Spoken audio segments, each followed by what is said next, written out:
अस्सलाम वालेकुम नाज़रीन, कैसे हैं आप लोग? ठीक ठाक हैं। मैं हूं इब्राहिम पीरज़ादा और आज के ख़बरनामे के अंदर इकरार के हवाले से बात करेंगे कि इकरार ने इकरार कर लिया है और एक ज़बरदस्त सा ट्वीट भी किया, साथ साथ रो रो के उन्होंने एक वीडियो भी बनाई है।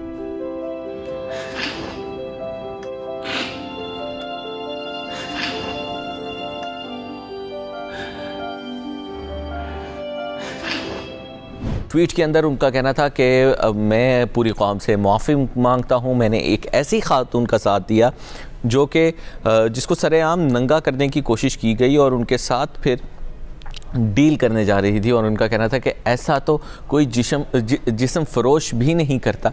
और फिर उसके बाद उन्होंने कहा कि मैं एक ज़ालिम का साथ देने जा रहा था और जो मज़लूम थे, जो बेचारे सच्चे या झूठे इस वक्त जेलों के अंदर कैद हैं और जिनको पकड़ा गया था, उनके साथ डील की जा रही थी 5-5 लाख रुपए के एवज़। और मैं इसको ज़िद के तौर पर नहीं मान रहा था। पूरी कौम मुझे कह रही थी कि मैं गलत हूँ, एक तरह से उनका ये एक कहना था।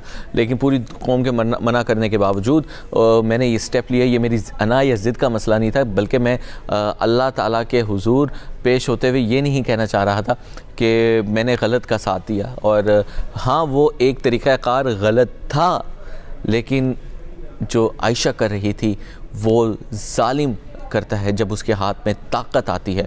और आयशा के पास भी एक तरह से ताकत आई थी, किसी को भी जेल में भेज सकती थी, किसी के ऊपर भी शक की बुनियाद के ऊपर जेल भेज सकती थी। और आयशा ने वही किया और अब न जाने कितने लोगों को डील्स के उन्होंने फ़ोन किए होंगे। लेकिन इकरारुल हसन ने माफ़ी मांग लिया और इकरार को शायद अब सबक भी आ गया है कि कोई भी बात हो तो उसकी तह तक पहले पहुंच जाना चाहिए, ताकि फिर उसके बाद बंदा अपना कोई फ़ैसला दे सके। क्योंकि जिस पोजीशन के ऊपर करार हैं, एक जाने माने एंकर हैं, इंडस्ट्री में उनका बड़ा नाम है, पाकिस्तान के अंदर उनका बहुत ज़्यादा नाम है, तो लोग काफ़ी उनको फॉलो करते हैं। तो एक जो मौक़िफ़ था उनका, वो जब तक पूरी तहकीकात ना हो जाती तब तक सामने ना आता। और जब जो कुछ इस वक्त सामने आ रहा है वो आप सब लोगों के बिल्कुल सामने है। और पाकिस्तान की जितनी बदनामी हुई है, इस कदर बदनामी हुई है कि गूगल के ऊपर आप मीनार लिखे ना तो आपको मीनार पाकिस्तान के हवाले से कुछ नहीं आएगा।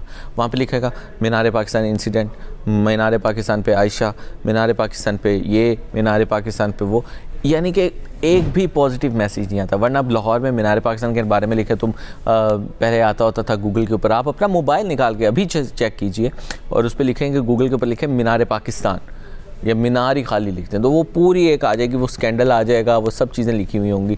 लेकिन इससे पहले मीनार लिखते होते थे मीनार पाकिस्तान लाहौर फोर्ट, मंटो पार्क और सरसब्ज़ फाउंटेन्स, मीनार पाकिस्तान हाइट, मीनार पाकिस्तान पिक्चर्स। लेकिन अब मीनार पाकिस्तान के हवाले से आप खुद देख लें कि वो मीनार पाकिस्तान जिसको यादगार पाकिस्तान कहा जाता है, यानी कि पाकिस्तान की याद के अंदर, पाकिस्तान के हुसूल की याद में वो बनाया गया था, तो उसका अब क्या इमेज पूरी दुनिया के सामने चला गया। इकरार ने माफ़ी मांग ली, इकरार ने इकरार कर लिया, चलें बहुत अच्छी बात है। यासिर शामी भी उनके साथ थे और उनको डेंगू हो चुका है, अल्लाह ताला उन्हें भी सेहत कामिला अजला अता फरमाए। लेकिन अब देखना यह है कि ये केस कहाँ जाता है। और जिस तरह से तहकीकात आगे बढ़ी हैं, जिस स्पीड के साथ तहकीकात आगे बढ़ रही हैं, मोबाइल चेक किए जा रहे हैं रैम्बो और आयशा के, तो अब यकीनन मुझे लगता है, शायद आपको भी लगता हो, कि आने वाले दिनों के अंदर आयशा जो है हमें सलाखों के पीछे नज़र आए। और हम दुआ को हैं कि वो लोग ज़रूर उनसे पर्दा उठे जो पाकिस्तान को बदनाम के अंदर पीछे थे और मुलविस थे। और इनको कड़ी से कड़ी और सख्त से सख्त जो है वो सज़ा मिलनी चाहिए। और सारी दुनिया के अंदर एक दफ़ा पता चल जाना चाहिए कि हमारे मुल्क को बदनाम करने वालों के साथ हम कैसा सलूक करते हैं और उनको कैसे सज़ा देते हैं, उनको कैसे पकड़ते हैं। और जो लोग कोशिशें करते रहे हैं, इंशाअल्लाह उनको हमेशा की तरह ही मुँह की खानी पड़ेगी।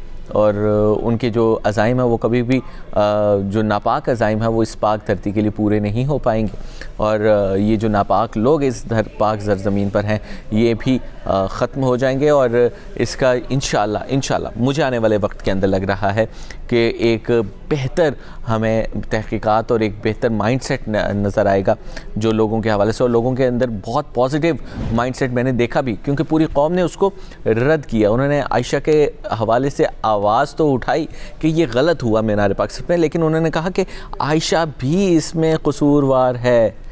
तो इकरारुल हसन ने इकरार कर दिया, ट्विटर पे टॉप ट्रेंड चला कि इकरार को गिरफ़्तार किया जाए, अरेस्ट इकरार। फिर उसके बाद इकरार के हवाले से मुख्तलिफ बातें भी आती रहीं और ट्रेंड्स चलते रहें। आयशा के हवाले से भी आयशा लीक्स और आयशा जो है वो लाए, इस तरह के हवाले से ट्रेंड्स भी चलते रहे और इकरार के हवाले से भी ट्रेंड्स चलते रहे।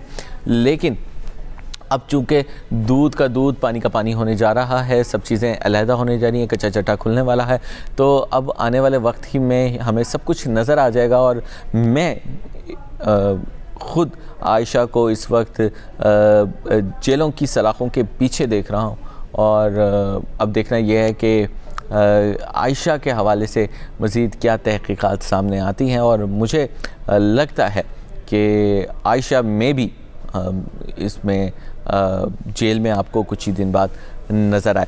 और इकरार ने जी अब माफ़ी मांग ली है, अब हम बसीत कौम हमें उसे माफ़ कर देना चाहिए। और उसने अपनी ज़िद में नहीं किया, और ज़िद और सच्चाई पर होना एक अलग बात होती है। जब आप सच्चाई पे हो तो फिर आपको गर्दन भी कटानी पड़ जाती है। लेकिन चूँकि उन्होंने कह दिया है कि ये गलती थी मेरी, तो मैं अल्लाह ताला ने मुझे बचा लिया, तो हमें भी माफ़ कर देना चाहिए। तो इसी के साथ मुझे दीजिए इजाज़त, मिलते हैं आपसे अगली वीडियो के अंदर और करेंगे मज़ीद बातें और देंगे आपको मज़ीद ख़बरें। अपना ख्याल रखिएगा। अल्लाह हाफ़िज़।